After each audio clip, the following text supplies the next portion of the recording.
বন্ধুরা, আজ আমরা দেখব ল্যাপটপে স্ক্রিনশট কত সহজভাবেই নিয়ে ফেলা যায়।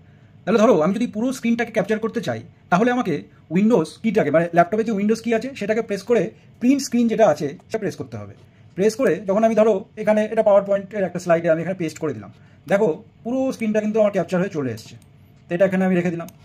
এবার ধরো আমি শুধু অ্যাক্টিভ পোর্শনটা, আমি শুধু এই টাস্ক বার ছাড়াও উপরে এই টাস্ক বার ছাড়া যে অ্যাক্টিভ পোর্শন আছে সেটাকে আমি স্ক্রিনশট হিসাবে নিতে চাই।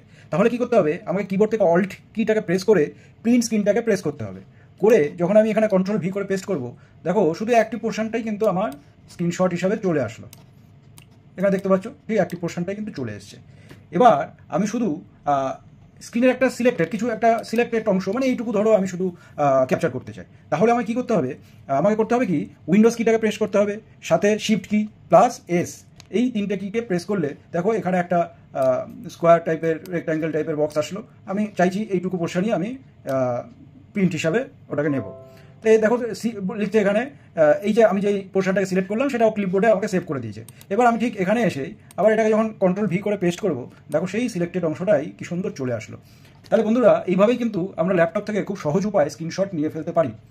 যদি তোমাদের ভিডিওটা খুব ভালো লেগে থাকে আর এরকম ধরনের আরও সুন্দর সুন্দর ট্রিক্স যদি তোমরা চাও, তাহলে অবশ্যই লাইক, শেয়ার এবং সাবস্ক্রাইব করে দিও। টাটা।